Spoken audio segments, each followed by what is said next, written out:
46তম BCS এ আমি তথ্য ক্যাডারে সুপারিশপ্রাপ্ত হই। এখন এই 46তম BCS এর জার্নিতে আমার একটা করুণ গল্প আছে।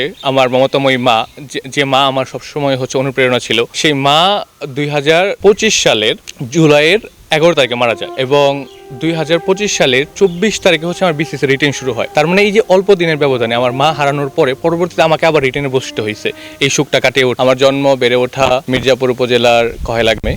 আমার শৈশব কৈশোর পুরোটাই আমার এলাকায় কেটেছে। আমার পড়াশোনা কহেলা সরকারি প্রাথমিক বিদ্যালয় থেকে, সেখানে আমি 5ম শ্রেণী পর্যন্ত পড়াশোনা করি। পরবর্তীতে আমি রাজাপুর কহেলা ভারত মল্লিক উচ্চ বিদ্যালয়ে ভর্তি হই এবং এখান থেকে SSC পাস করি। আমার ছোটবেলা থেকেই একটা ইচ্ছে ছিল, সেটা হচ্ছে আমাকে পড়াশোনা করতে হবে। আমি ছোটবেলা থেকে দেখেছি আমার পারিবারিক আর্থিক অবস্থাটা অতটা ভালো ছিল না। আমার মা বাবা খুবই কষ্ট করেছেন এবং কিন্তু আমাকে সবসময় পড়াশোনার দিকে তারা আগ্রহী রেখেছেন। এই কারণে আমি সবসময় ভেবেছি যে পড়াশোনাটা এমন একটা মাধ্যম যে এখানে শুধু আমি আমার পরিবারকে এই পড়াশোনার মাধ্যমে দারিদ্র্য থেকে মুক্ত করতে পারবো সেটা না, এর মাধ্যমে আমি দেশের জন্য অবদান রাখতে পারবো। সেই আশা থেকেই আমি পড়াশোনার দিকে অনেক আগ্রহী হই এবং যখন আমি বিজ্ঞান বিভাগে ভর্তি হওয়ার পরে আমার আসলে ইচ্ছে ছিল আমি ডাক্তার হব আর কি। কারণ আমি দেখতাম যে মানুষ তাদের সাধ্যমতো চিকিৎসাটা পাচ্ছি না, সেখান থেকে আমি বিজ্ঞান বিভাগে ভর্তি হই ডাক্তার হওয়ার ইচ্ছা থেকে। পরবর্তীতে যখন আমি SSCতে গোল্ডেন প্লাস পেয়ে উত্তীর্ণ হই, তখন আমি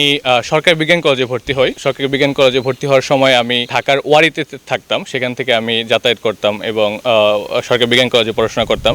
সরকারি বিজ্ঞান কলেজে পড়াশোনাটা আমি বেশ ভালোভাবে চালিয়ে যাই এবং তখনও আমার স্বপ্ন ছিল আমি আসলে ডাক্তার হওয়ার দিকে যাব। আমি যখন সরকারি বিজ্ঞান কলেজ থেকে HSCতে GPA 5 পেয়ে বের হলাম, তখন আসলে আমি একটু চিন্তা ভাবনা করলাম যে আসলে আমি কি ডাক্তার হওয়ার দিকে যাব, কারণ ডাক্তার হওয়াটা বাংলাদেশের প্রেক্ষাপটে একটা লং জার্নি। একটা MBBS পাস করতে 5 থেকে 6 বছর চলে যায়, আবার পরবর্তীতে আরও জার্নি থাকে। দেন সেখান থেকে আমি আসলে নিজের ক্যারিয়ারটা একটু সুইচ করলাম। তখন আমি নিজের ঢাকা বিশ্ববিদ্যালয়ের ভর্তি হওয়ার জন্য সংগ্রাম শুরু করলাম। সেটাও একটা বড় সংগ্রাম, কারণ ঢাকা বিশ্ববিদ্যালয় একটা বড় জায়গা, এখানে আসার জন্য আমাকে বেশ পরিশ্রম করতে হয়েছে। তো আল্লাহর অশেষ রহমতে আমি ঢাকা বিশ্ববিদ্যালয়ে পদার্থবিজ্ঞান বিভাগে ভর্তি হই। 2018 সালে ভর্তি হই আমি এবং পদার্থবিজ্ঞান বিভাগ থেকে আমি কৃতিত্বের সাথে আমার অনার্স সম্পন্ন করি। এখন আমার BCS জার্নিটা, এই BCS এর জার্নিটা মূলত শুরু হয় এই অনার্স লাইফে থাকা অবস্থাতেই। অনার্স লাইফে থাকা অবস্থাতে আমি দেখতাম যে আমার অনেক বন্ধু বান্ধব আছে যারা অনেক বাইরে যাওয়ার চেষ্টা করতেছে, কিন্তু আমার আসলে চিন্তা ভাবনা ছিল এটা যে আমরা যদি সবাই বাইরে চলে যাই তাহলে দেশে থাকবে কে, মানে দেশের জন্য অবদানটা কে রাখবে। তো আমাদের কাউকে না কাউকে তো দেশে থাকতে হবে। আমাদের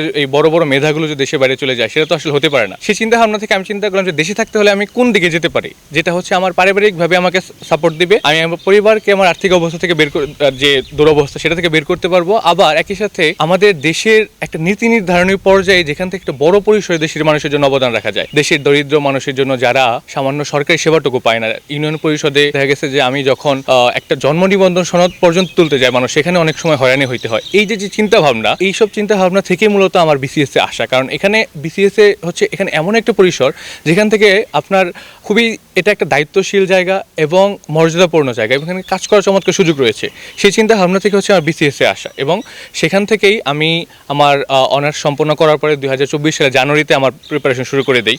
আমি BCS এর প্রিপারেশন শুরু করি এবং আমার প্রথম BCS এ আমি প্রিলিমিনারিতে উত্তীর্ণ হয়, যেটা আমার 46তম BCS ছিল। পরবর্তীতে 46তম BCS এ আমি তথ্য ক্যাডারে সুপারিশপ্রাপ্ত হই। এখন এই 46তম BCS এর জার্নিতে আমার একটা করুণ গল্প আছে। আমার মমতাময়ী মা, যে মা আমার সবসময় অনুপ্রেরণা ছিল, সেই মা 2025 সালের জুলাইয়ের 11 তারিখে মারা যায় এবং 2025 সালের 24 তারিখে আমার BCS এর রিটেন শুরু হয়। তার মানে এই যে অল্প দিনের ব্যবধানে আমার মা হারানোর পরে পরবর্তীতে আমাকে আবার রিটেনে বসতে হয়েছে এই সুখটা কাটিয়ে ওঠে। তার কারণ হচ্ছে যে আমার সবসময় ইচ্ছা ছিল এবং আমার মায়ের ইচ্ছা ছিল যে আমি গভর্নমেন্ট সার্ভিসে আসি, বিশেষ করে আমি BCS এর মতো জায়গায় আসি। কারণ আমার মা যখন একান্তভাবে চাইতো আমি সরকারি চাকরি করি, তখন আমি মাকে বলেছিলাম যে আমি তোমার জন্য দেশের সর্বোচ্চ সরকারি চাকরিটা আমি করব, সর্বোচ্চ সরকারি চাকরির জন্য আমি লড়াই করব। সেই যে অনুপ্রেরণাটা, সেই অনুপ্রেরণা থেকে মূলত আমার BCS এ আসে এবং আমি আমার মায়ের মৃত্যুর পরে ভেঙে না পড়ে এই 46তম BCS এর রিটেন পরীক্ষা অংশগ্রহণ করি এবং আল্লাহর অশেষ রহমতে আমি তথ্য ক্যাডারে সুপারিশপ্রাপ্ত হই। কিন্তু আমি সেখানে আসলে থেমে থাকতে চাইনি, কারণ আমার কাছে সবসময় মনে হয়েছে বাংলাদেশে প্রশাসন ক্যাডার হচ্ছে সবচাইতে গুরুত্বপূর্ণ জায়গা, সবচাইতে নীতি নির্ধারণের জায়গা। সুতরাং আমি যদি হচ্ছে মানুষের জন্য অনেক অনেক বেশি কাজ করতে চাই, অনেক বড় পরিসরে কাজ করতে চাই, তাহলে আমাকে প্রশাসন ক্যাডারে আসতে হবে। সেখান থেকে আমি আসলে 46তম বিসিএস তথ্য ক্যাডার পেয়ে আমি আসলে ক্ষান্ত হইনি। আমি 47তম বিসিএস এর আবার হচ্ছে রিটেন এবং ভাইবা দে, এবং আল্লাহ আমার ইচ্ছাটা পূরণ করেছে, এবং সেখানে আমি এই বছর 29 জুনে রেজাল্ট দেয়, সেখানে আমি প্রশাসন ক্যাডারে 35তম স্থান অর্জন করি। এই যে আমার যে প্রিয় বিসিএস এর জার্নিটা, এটা খুব বেশি না আসলে। আপনি দেখেন আমি 24 সালে জানুয়ারিতে পড়াশোনা শুরু করেছি এবং 26 সালে আমার 2টা ক্যাডার আমি হয়ে গেছে, এবং আপনারা জেনে আরও খুশি হবেন আমার 50তম বিসিএসেও আমি রিটেনে উত্তীর্ণ হয়ে গেছি। সেটাও আমার সামনে ভাইবা আছে, সেটা দিব কিনা আমি এখন জানি না। কিন্তু তাহলে এই একটা অল্প সময় আমি নিজেকে সেভাবে গড়ে তুলেছি, এটার পিছনে অনেক মানুষের অবদান রয়েছে। আমার বিশেষ করে আমার ফ্যামিলি, আমার মায়ের অবদান অনেক বেশি, এবং আমার রাজাপুরে হৃদয় স্যার, ওনার অনেক বড় একটা অবদান আছে। উনি আমাকে শুধু পড়াশোনার দিকেই হচ্ছে গাইড করেনি, উনি আমাকে আর্থিক সাহায্যও করেছেন। তো ওনার কথা কোনোভাবেই হচ্ছে যে আসলে ফেলার মতো না, উনি সবসময় আমার পাশে ছিলেন।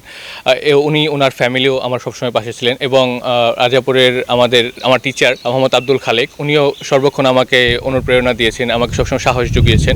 আমি এই মানুষগুলোর প্রতি অনেক কৃতজ্ঞ। এছাড়া আমার গ্রামবাসী সবার প্রতি আমি কৃতজ্ঞতা প্রকাশ করছি। আমি শুধু আমার এলাকাবাসীর কাছে দোয়া চাই, যাতে হচ্ছে যে আমি আমার যে ইচ্ছা মানুষের জন্য কাজ করার, সেটা যেন আমি পূরণ করতে পারি। আমি যেন হচ্ছে সৎভাবে আমার সরকারি কর্মজীবনটা অতিবাহিত করতে পারি, এবং অনেক বড় ক্ষেত্রে অনেক বড় নীতি নির্ধারণী পর্যায়ে নিজের অবদান রাখতে পারি। নতুন যারা আছে, যারা বিসিএস এই জার্নিতে আসতে চায়, তাদের জন্য আমার পরামর্শ হচ্ছে যে বিসিএস একটা ম্যারাথন। এটা 100 মিটার স্প্রিন্ট না যে আপনি অল্প সময় শেষ হয়ে যাবে। এই ম্যারাথনে আপনাকে টিকে থাকতে হবে, এটা হচ্ছে টিকে থাকার লড়াই, এটা হচ্ছে ধৈর্যের লড়াই। তো এই জার্নিতে আপনাকে ধৈর্য রাখতে হবে, এবং আপনার একাগ্রচিত্তে পড়াশোনা করতে হবে। আপনার এই পড়াশোনার যদি ডেডিকেশন থাকে, আপনি যদি এবং সবচাইতে যে মোটিভেশনটা, যে দেশের প্রতি কাজ করার যে ইচ্ছাটা, সেটা যদি আপনার মধ্যে থাকে এবং নিয়মিত যদি আপনি পড়াশোনা করে, তাহলে আপনি এখানে সফল হবে। এবং একটা কথাই মনে রাখতে হবে, এই বিসিএস এর জার্নিতে লেগে থাকা ছাড়া কোনো উপায় নাই। Just never give up. এই একটা কথাই মনে রাখতে হবে, never give up. What ever situation is, তোমাকে সংগ্রাম করে যেতে হবে। আমার কর্মজীবন ছিল সিএনজি চালানো। আমার 3 ছেলে 1 মেয়ে। সাগর ছিল বড়, বাড়িতে বিদ্যুৎ ছিল না, হারিকেন এবং কুপির মাধ্যমে সাগর লেখাপড়া করতো। ওকে ভালো একটা কাপড় আমি দিতে পারি নাই, যা দিতাম তাই নিয়ে ও সন্তুষ্ট থাকতো, নিয়মিত লেখাপড়া করতো। সাগরের মা বাচ্চা থাকতে অনেক আশাকাঙ্ক্ষা করে গেছে। লাস্ট ফিনিশিং সাগরের মা যেমন দেখে যেতে পারে নাই, ওর এই সাফল্য বিসিএস এর পাশে সাফল্যটা দেখে যেতে পারে নাই, তার আগে মৃত্যুবরণ করেছে। আমি ক্ষেত্রে সাগরের সাফল্য কামনা করি, এবং সে দুঃখী মানুষের সেবা করবে, সমাজ এবং দেশের সেবা করবে, এই আশা আকাঙ্ক্ষা করি আমি। দরিদ্র পরিবার থেকে সে উঠে এসে যে এত সুন্দর রেজাল্ট করছে, এটা আমাদের জন্য আসলে অনেক বড় পাওয়া। আমি মনে করি যে একটা দরিদ্র পরিবারের সন্তান এভাবে খেটে, যে এইভাবে সে 2বার একই বছরে 2বার পাওয়াটা খুবই টাফ ব্যাপার। আমরা গ্রামবাসী তাকে নিয়ে অনেক গর্ববোধ করতেছি, এবং সামনে সে যাতে সুন্দর মতো কোনো বাধা বিপত্তি না পেয়ে সামনে যেন সে আগায় যেতে পারে, সেদিক থেকে আমরা সবাই চাই যে সে যেন আগায় যায়। আমরা সব রকমের সাপোর্ট করার জন্য গ্রামবাসীকে বলতেছি যে আমরা যেন সব রকমের সাপোর্ট তাকে দিতে পারি,